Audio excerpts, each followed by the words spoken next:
All right, now I'm going to show you how to use a measuring stick to sight angles in your sight size drawing. All right, so far I've set this up so we have a lot of horizontals occurring in the world in front of us, and those get to be really nice and easy to pull across and translate on to our drawing. Angles can be a little bit more challenging, but with the help of a measuring stick, we can make that part pretty easy too. So here we go.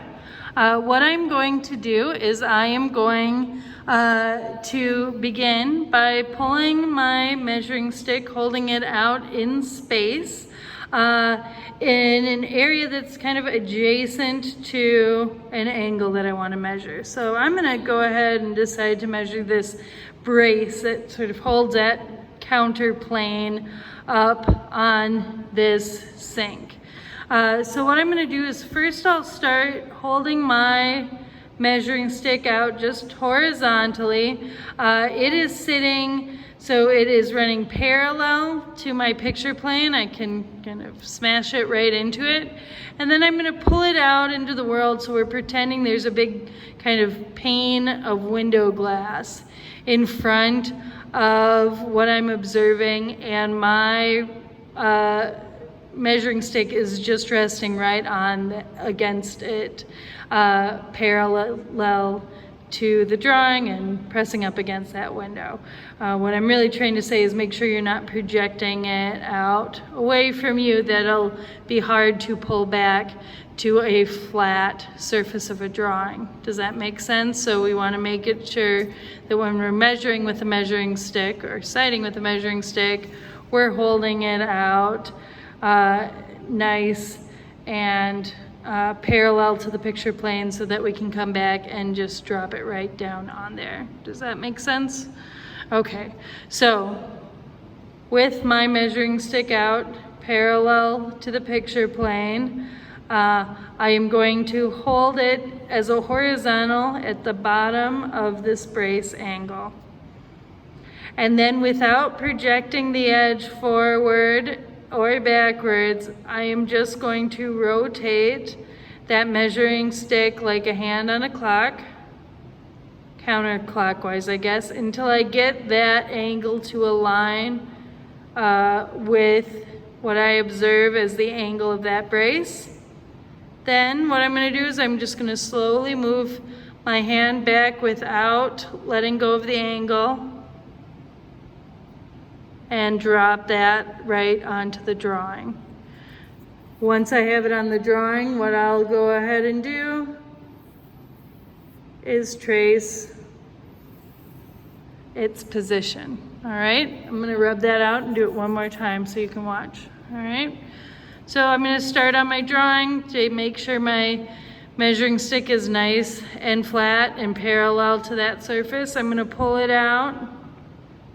So I'm observing the space again, then I'm going to rotate it like a hand on the clock, not projecting, just rotating until it aligns with the observed angle that I see.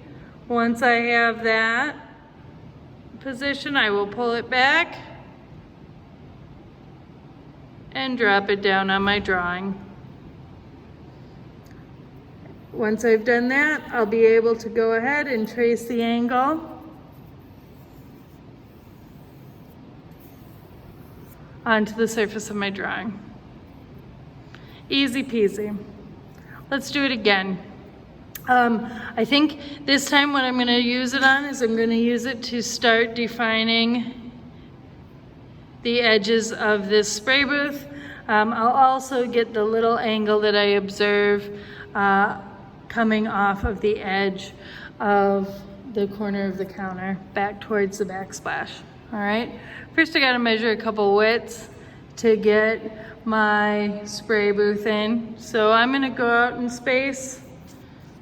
I'll measure this width with my measuring stick. As your widths get smaller and as you get more to provide context for you in this drawing, you can do more of your measurements with your measuring stick instead of the plumb line. The plumb line is really useful to just get some of those initial marks down. So I'm measuring from the my left hand has my thumb and forefinger are pinching the right corner of the countertop of the sink, and then I have the spray booth, the left edge of the spray booth in my view. Marking that on my measuring stick, dropping that position down on my drawing, finishing with a vertical. All right. Now what I'm going to do is I want to get the height of my spray booth. We're going to do the left-hand corner of it here. I'm going to use my plumb line for this.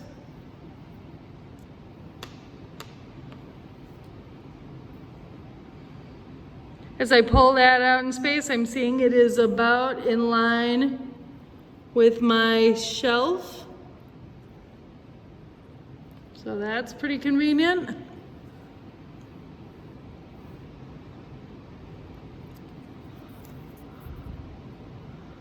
Drop that down.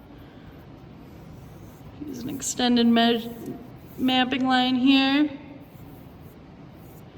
These mapping lines are nice for process, but also they can, if you might end up keeping some of them later to sort of activate areas of the drawing that not that much is going on. So now I have the corner of my spray booth defined. What's interesting though is if I look out in space, I notice that there is a slight angle at that top edge of the spray booth and quite a significant angle at the bottom edge of the spray booth. So that's the next thing I'd like to define. It would be super convenient if I could just pull my plumb line out at the edge of this and let it follow the angle.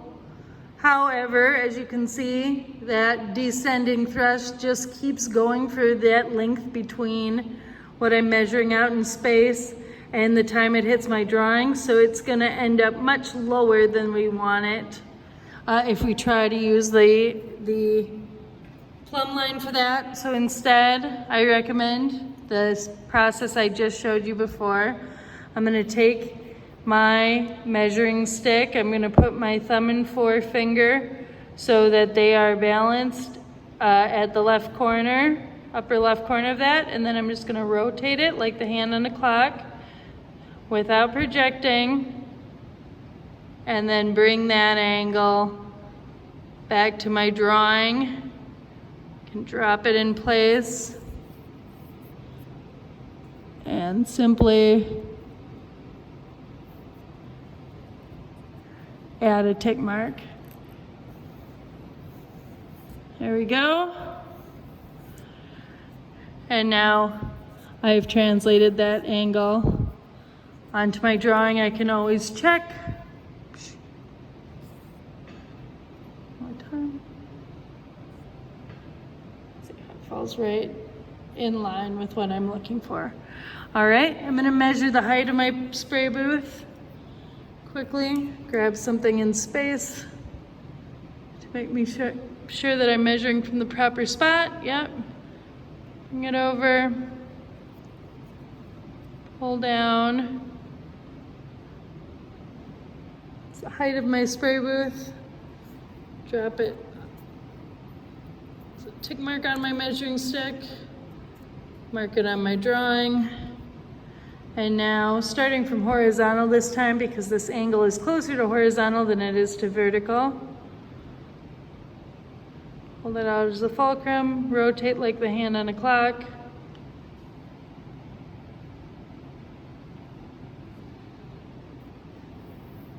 And pull it back. Okay. Verify that angle. Looks good to me. All right, and that's all for this video.